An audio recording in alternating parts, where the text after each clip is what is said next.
ওটা মা জঙ্গল টেনে নিয়ে এসছো কেন? জঙ্গল নাকি কচু শাক। কচু শাক? হ্যাঁ, এটা কি করে?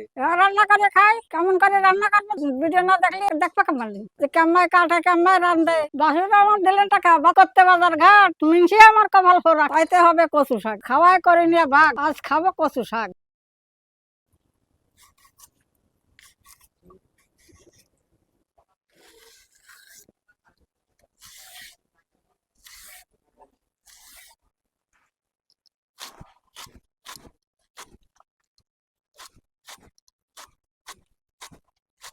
কচু শাক ছাড়িয়ে নিয়ে তারপরে কাটতে হয়, তারপরে চিংড়ি মাছ দিয়ে রান্না করব। কিভাবে ছাড়াই দেখুন।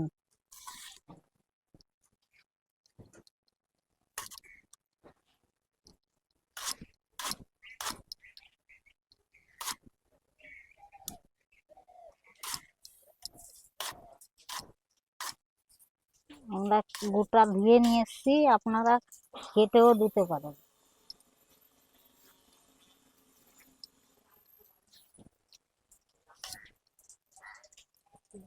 তেল দিয়ে দিলাম, লবণ দিয়ে দিচ্ছি মাছে, হলুদ দিয়ে দিলাম। তেল গরম হলে মাছটা ভেজে নেব। চিংড়ি মাছ দিয়ে দিলাম,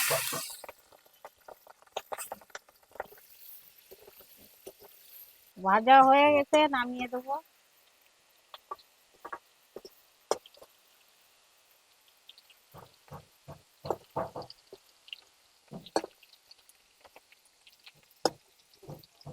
নামিয়ে দিলাম, তেজপাতা দিয়ে দিলাম, শুকনো লঙ্কা দিয়ে দিলাম 3টে, 5 ফোড়ন দিয়ে দিলাম।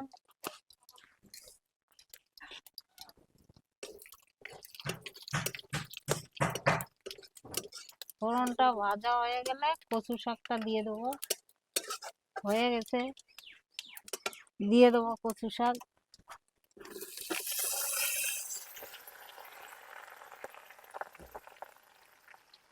লবণ দিয়ে দিলাম, হলুদ দিয়ে দিলাম,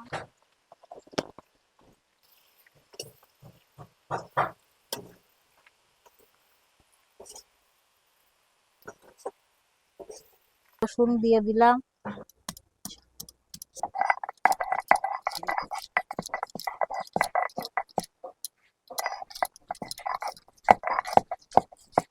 কাঁচা লঙ্কা দিতে ভুলে গেছিলাম, দিয়ে দিলাম কাঁচা লঙ্কা। বাটিতে তুলে দিলাম আদা রসুন। চিংড়ি মাছ দিয়ে দিলাম,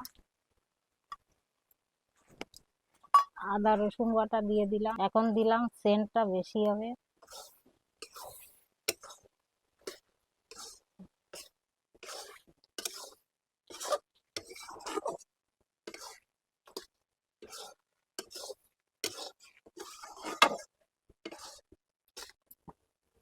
নামিয়ে দেবো। হয়ে গেছে, নামিয়ে দেবো।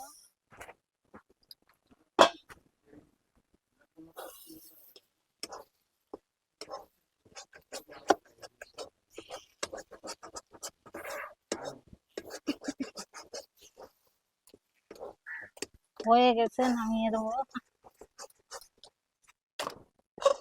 হেবি সুন্দর সেন্ট হইছে। কচু শাক হলে আর কিছু লাগে না। এরকম কচু শাক, তার মধ্যে আবার চিংড়ি মাছ, এত স্বাদ হয় খেতে ভাবতে পারবা না, এত স্বাদ। খাওয়াই করে নিয়ে ভাগ খাবো কচু শাক।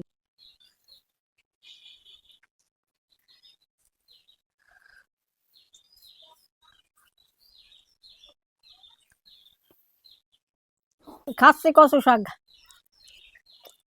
খুবই সুন্দর হয়েছে। আপনারা বাড়িতে বানায় খাবেন আর ভিডিওটা বন্ধুদের সাথে শেয়ার করবেন। আমরা লুবি বাঙালি, যা ভাই তাই খাই, যা খাই তাই দেখাই।